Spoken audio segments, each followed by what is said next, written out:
I'm Beth, I'm one of the keepers, and I'm here to tell you about the different species of birds we've got in this aviary. Our Senegal parrot Charlie, who is one of the friendliest and noisiest birds at the zoo. Senegal parrots are native to West Africa and will actually migrate across Western Africa depending on food availability. They live in large flocks, preferring open woodlands and savannas, and they eat mostly fruits and seeds. They are also viewed as pests in Africa as they often descend on farmers' crops, feeding on the seeds. Senegals live around 50 years in captivity and around 30 years in the wild, and are another very popular pet at the moment. Most are thankfully captive bred though, as wild-caught individuals do not tame down easily. They are one of the noisiest species kept as pets as well, and you can often hear Charlie before you see him, particularly if he sees a keeper he recognises. One of the species that we've got living in this enclosure is Simon, our green-cheeked conure, also known as the green-cheeked parakeet. These guys are normally native to the forests of Central and South America, where they usually live in small groups of around 20, sometimes larger if there's more food available. This guy's diet is made up of different fruits, nuts and seeds, and sometimes nectars and leaves, and they live around 30 years in captivity.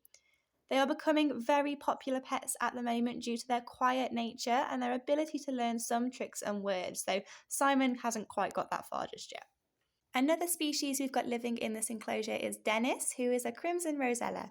Crimson rosellas are usually found in eastern Australia, where they prefer mountain forests but are very adaptable, so are found in many forested and urban areas as well. They normally live in small groupings or pairs, with juveniles living in larger groups, and sometimes coexist with other species such as king parrots. They feed mostly on nuts, fruits and seeds, and are often viewed as pests by farmers in Australia, as they do have a tendency to favour domestic crops in some areas. They will also eat insects, so Dennis isn't a massive fan of them just yet. Now, Dennis in particular came from a different collection where he unfortunately wasn't getting along with the other birds or his keepers, and he has quite a reputation here of being rather cheeky, often chasing keepers and volunteers through the enclosures. Hopefully he should live till he's about 30 years in captivity, but it's much less at about 10 to 15 years out in the wild.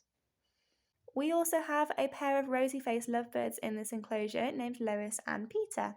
The rosy-faced lovebirds are native to southwest Africa, where they live in small social groupings and can be very noisy, chattering throughout most of the day to each other. They feed mostly on seeds and berries, and again can be pests at agricultural communities by feeding on the crops. There are many different species of lovebirds, and they live roughly 25 years in captivities. Lovebirds are well known for forming close bonds with each other, and Lois and Peter can usually be found sat next to each other. If they are sat facing each other, the structure of their faces usually forms a heart, hence the name of lovebirds. Another quite shy species that we've got living in this enclosure are our Indian ringneck parakeet Shrek and Fiona. Now, Indian ringneck parakeets are usually found in southern India, with many feral populations found around Europe. We even have a feral population of these guys in London of over 30,000 individuals, most likely originating from escaped pets that have then bred.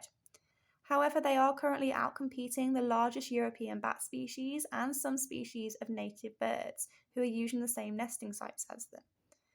Typically, these guys feed on different fruits and seeds out in the wild and can live around 35 years in captivity, though there are some reports of them living to over 50 years.